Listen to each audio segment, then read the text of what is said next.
So, Ronen, you have 25 minutes. Okay, thank you very much. I'm really quite impressed how smoothly this conference goes, really like a French clock, and I really have to thank the organizers for this. So today I would like to tell you a little bit about dipolar quantum fluids and about three aspects, which I think exemplifies why this is a very intriguing system to explore interacting many-body systems. In fact, we have works on both dipolar excitons and dipolar polaritons, but mainly I will focus in this talk on excitons. And if anyone is interested in our polariton work, you can actually go to the poster that was presented by my student Droll and there's relevant papers. Okay, so on the face of it, you can already see why dipoles are actually cool. And this is because dipole-dipole interaction has some distinct properties. For example, the dipole-dipole interaction is spatially extended. For example, if you compare it to exchange interactions of non-polar excitons.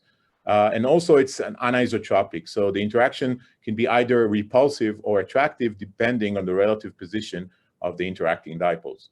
This, as has been shown, and as I'll show you also, leads to different types of really interesting many-body phenomena, such as instabilities, pattern formation, and new emerging phases that can come out of these properties.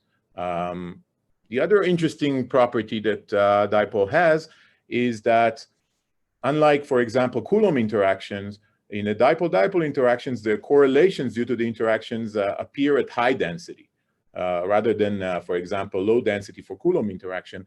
And this means that the correlations are basically appear in clean systems where, for example, disorder is not as important, like in, if you consider Coulomb interactions.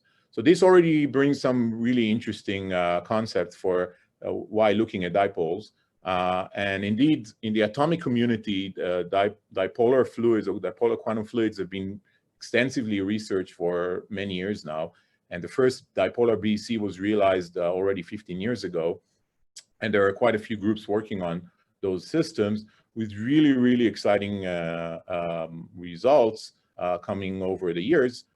Just a few examples would be the observation of the BEC droplet formation due to the dipolar interactions, anisotropic nature of the dipolar interaction, an anisotropic collapse and expansion of dipolar BECs which are released from a trap, very peculiar excitation spectrum of dipolar BECs, which are of the Roton-Maxon type. And very recently, in the last couple of years, there's been really exciting results that actually uncover what it was until now the elusive super solid state in which you have a coexisting crystallinity and superfluidity. So this is all very exciting.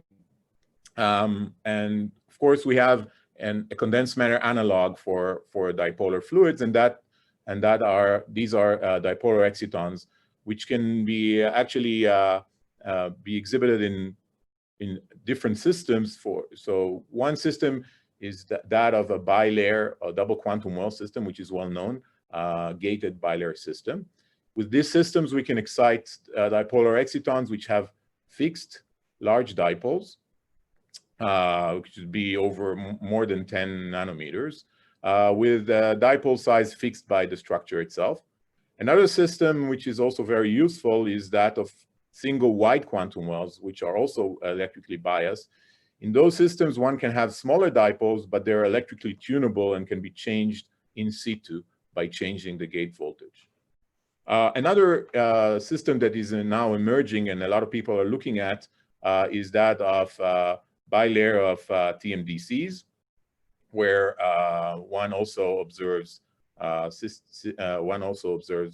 excitations of interlayer excitons with a dipole moment. So just to mention a few differences between dipolar excitons or polaritons to dipolar atoms. In dipolar excitons, we have the advantages that we can actually scan a very large range of densities from the very dilute to the very dense liquid limit. Also, because the binding energy of excitons are small and the dipole moment is large, we can reach the regime where the interactions between particles is of the order of the binding energy of the exciton itself.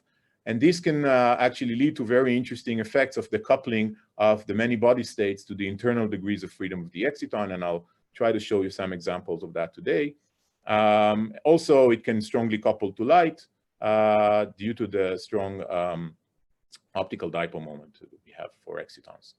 Finally, and then another interesting property of excitons is that unlike atoms where the number of particles is conserved because it's whatever you put in your trap, with excitons, we know that the particle number is not a conserved number, and it's actually a dynamical parameter that depends on the system itself and on its thermodynamic state. And that also has consequences, which could be very interesting, as I'll show you today.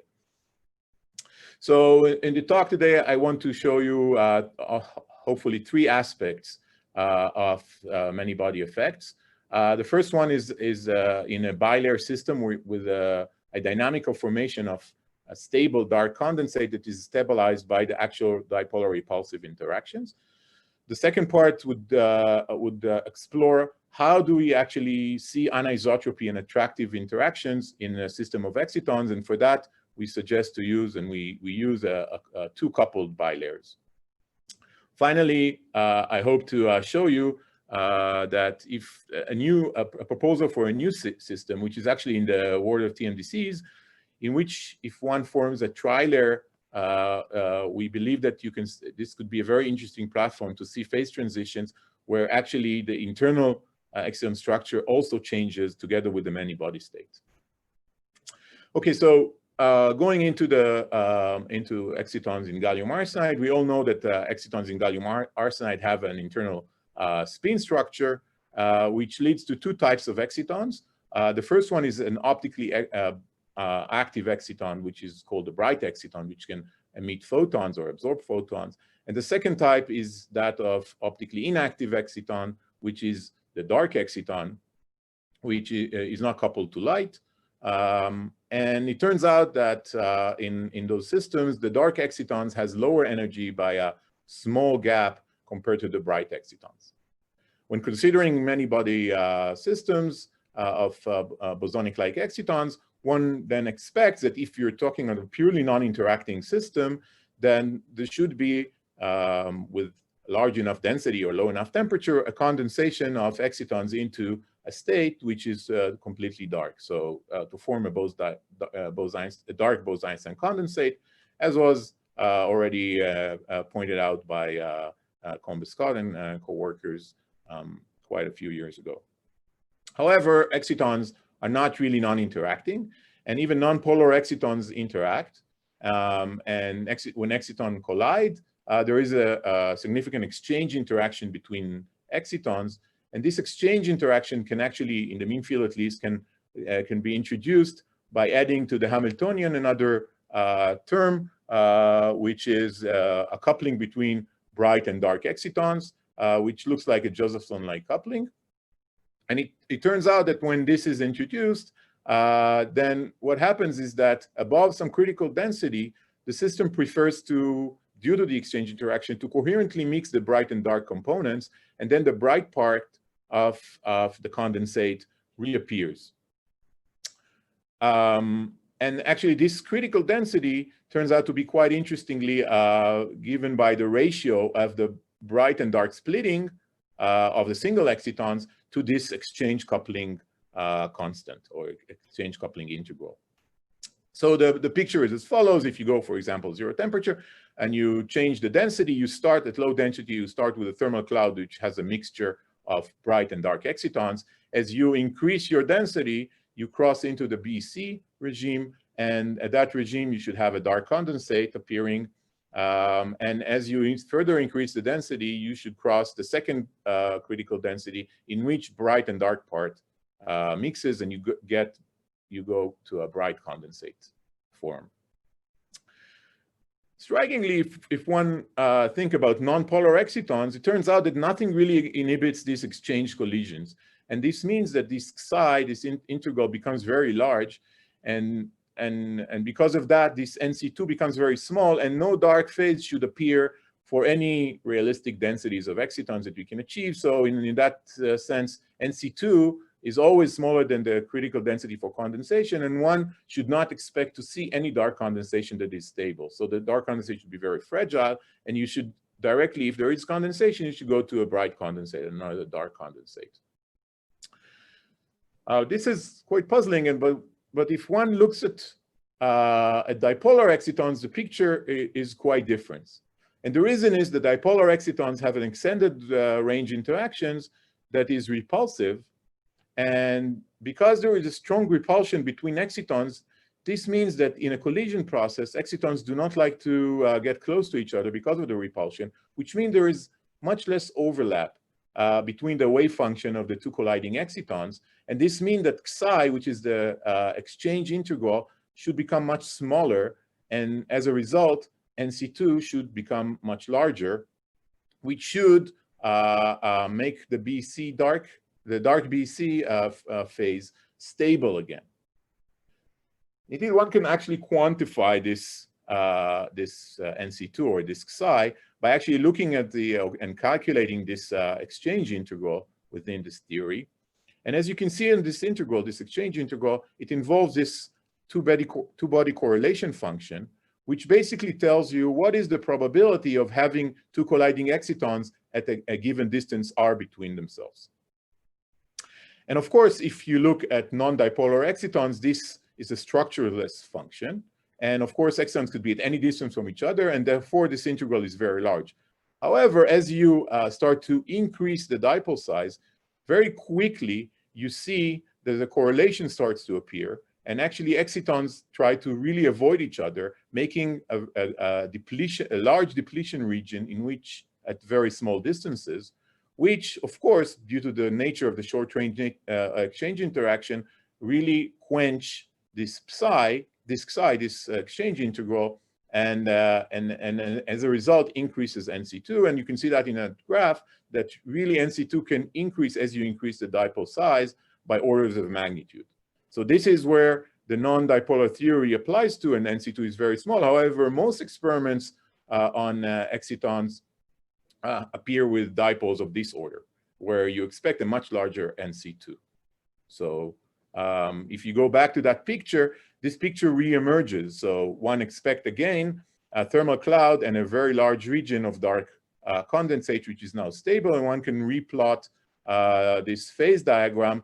And in this case, it is shown as the density versus the bright dark splitting. And you can see that the dark condensate or the dark quantum liquid actually should be stable to much larger densities. And actually, without getting into details, also because of the many body interactions, it can become very insensitive to parameters such as the bright dark splitting and the dipole moment. So this is quite interesting, and how do you actually see that? And it turns out that there is a very interesting effect, which is a dynamical fingerprint for such a dark condensation. And this comes about because the condensate occupation, as I told you before, with excitons, the number of particles is not a fixed number, and the condensate occupation, it becomes a dynamical variable. What do I mean by that? I mean that if you look at the number of excitons in the system or in the condensate, it is given by basically two parameters: the generation rate, this, for example, the optical generation rate of excitons, and the lifetime of the condensate. However, the lifetime of the condensate depends on the actual thermodynamic state, and there are two different, very different timescales here. One of that of the bright excitons, and the other one is that of dark excitons. And it could be a very large difference between dark exciton lifetime and bright exciton lifetime. So what do we expect to see? So initially, let's see what happens to the density of the condensate as a function of the excitation power. Let's say we start from very, very low excitation powers were found in the thermal cloud, and the thermal cloud has a mixture of bright and dark excitons. So the dominant time scale would be that of the recombination time of bright excitons, which is a short time scale, and the slope of increasing the density with G, excitation power, is going to be that of the bright excitons. However, as soon as we get into the dark condensate phase, something changes, because now the relevant time scale is that of dark excitons, which is much longer. And in that sense, one expects a very sharp increase of the density with a small increase of the excitation power, because now the relevant lifetime is much longer. And this should persist up to densities which are of the order of the second critical density, in which there is a mixture of bright and dark excitons, and the condensate becomes bright again, and then the slope again will be determined by the bright lifetime. So can something like that be observed in experiments? So we go back to our results. Excuse me a second. See that my time. So we go back to the results we have with excitons trapped in electrostatic traps, and what you can see here is the shape of a quasi-parabolic trap. We use electrostatic methods for that, and this is an image of a cloud of excitons trapped within a quasi-parabolic trap, and we can actually plot the particle number as a function of the excitation power, both for the total number of particles, which you can extract from the blue shift of the excitons, and also from just the bright part of the excitons, which we can extract just by counting the photons. And as you can see, when we look at such experiments, you really see something that looks like a step-like behavior of the total density of particles, which is not followed by just the bright part. And this can be interpreted as really these three phase diagram, where you start with a thermal cloud, go into a really fastly growing in density dark phase, and followed by the bright phase once you cross the second condensation threshold. This, of course, is not seen when you go to high temperatures, above the critical temperature. It turns out that a similar step-like behavior is also expected in temperature from the model. And indeed, if you look at the experimental data, such a step is observed also in experiments, both our experiments and other groups, such as the Weitzman group as well.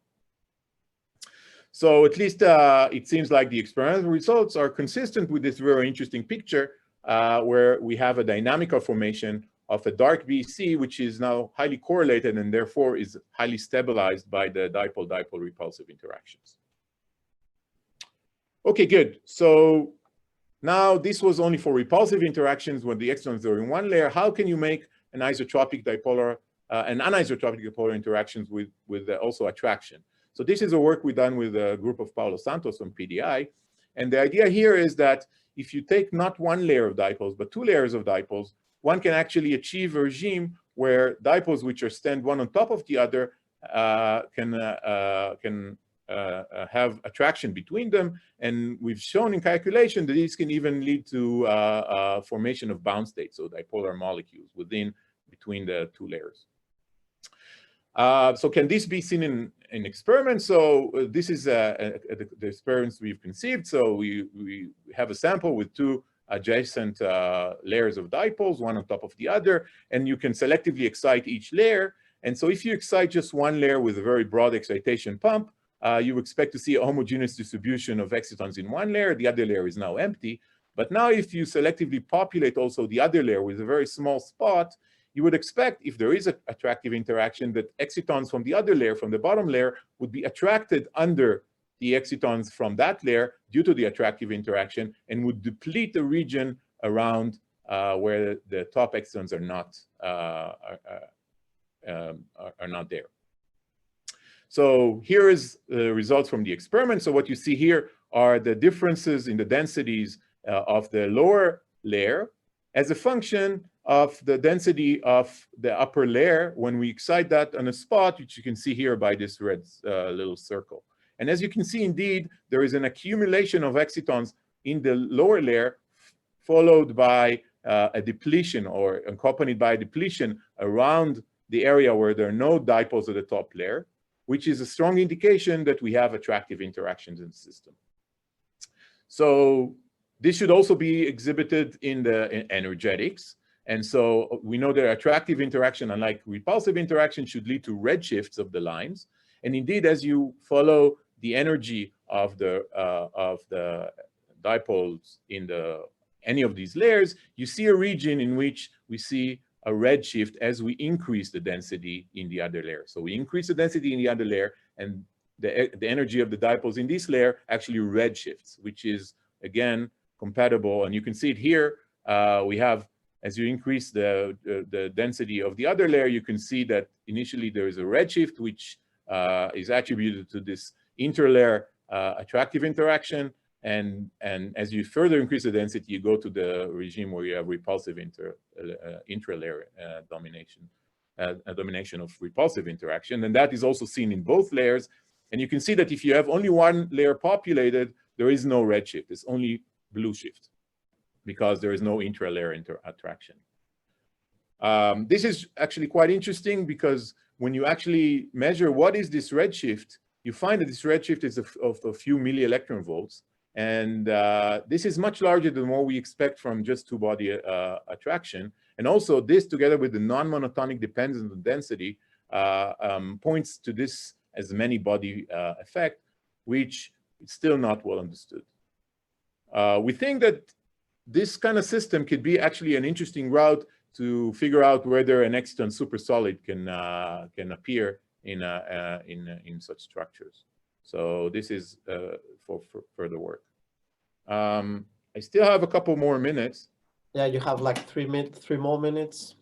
3 minutes is great. So I want to shift to show you an idea that we have actually now for TMD structures. So as I said, and we all know that recently a lot of people work on a bilayer of tungsten diselenide and moly diselenide and observe interlayer excitons which possess a dipole moment. But what we want to suggest is a different system, a bit more complicated, in which you can encapsulate a moly diselenide layer by two identical tungsten diselenide monolayers. And in such a system, you have a richer possibilities for excitons to appear. So for interlayer excitons. So one possibility is to have an interlayer excitons, a dipolar exciton pointing upwards. You can also have a dipolar exciton pointing downwards, but you can also have a non-polar excitons in which the hole is shared between the two tungsten layers symmetrically. And this is basically a non-polar exciton, and it has just a quadrupolar moment.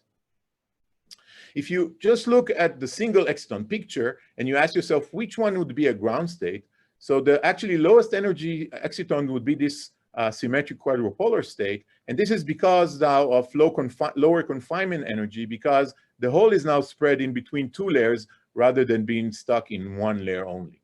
And this is also confirmed by DFT calculations by our colleagues from the Weizmann Institute.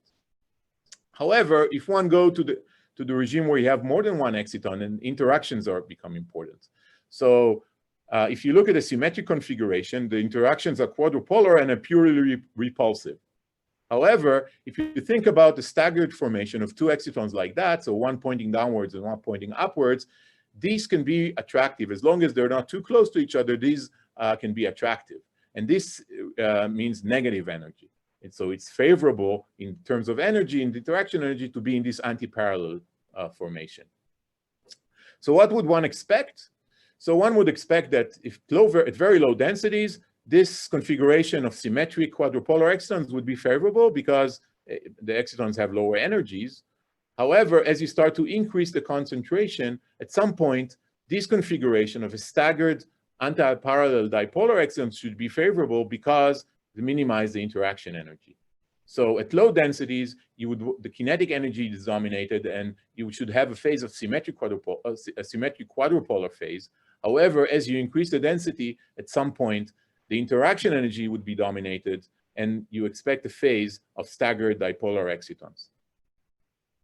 This can be, of course, confirmed in calculations, which shows that total energy kinetic plus interaction energy of both phases. And you can see that indeed that at low densities, one would favor a symmetric quadrupolar phase, and at higher densities, it should be a phase transition to an anti-parallel staggered dipolar phase.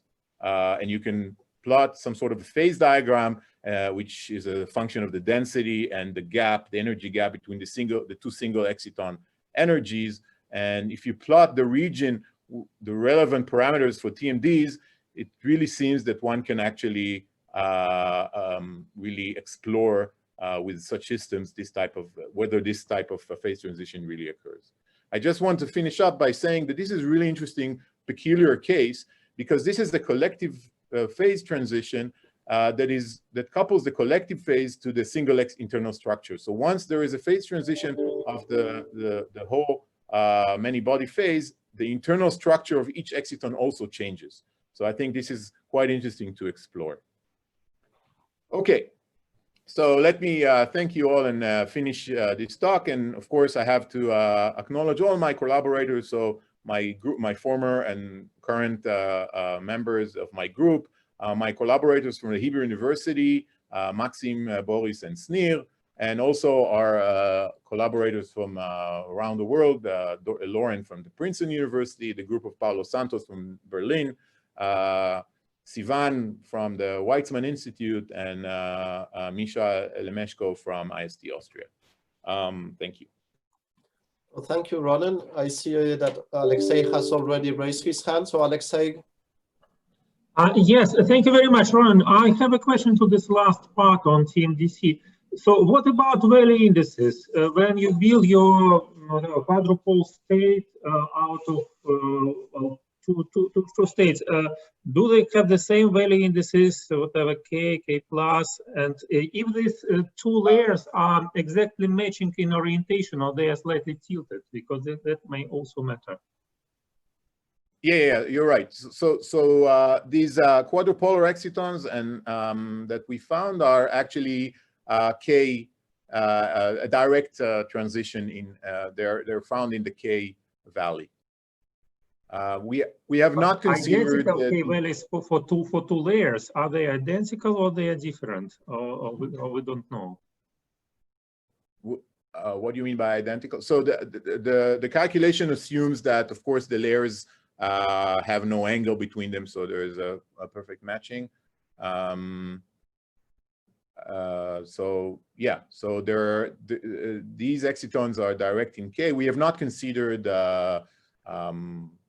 the spin structure, etc. Yet. Okay. Okay, so Thierry, can you ask your question now? Thank you, Ronen, for the nice presentation. I have a question about the fact that as a function of the pump rate, it's hard to control the number of particles. Can you imagine a way to explore the regime of the sharp rays so that you could control the number of particles in that regime and then explore the phase diagram in the usual way, or is it impossible? No, I think it is definitely possible. We're actually working on experiments now that have a denser scan of excitation powers to actually have more points on this phase diagram. The rise is sharper, of course, than what you would expect for just bright excitons, but it's not a real step function. So one should be able to map the whole phase diagram if you just do careful enough experiments. And maybe a second question, do you have indications of vortices of superfluidity here? So we have not looked into that yet.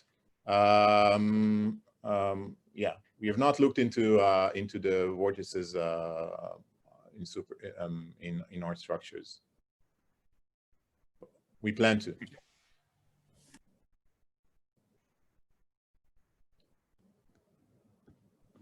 Okay, so if there is no further question, we can move on so that we can follow up our schedule. So thank you very much, Ronen.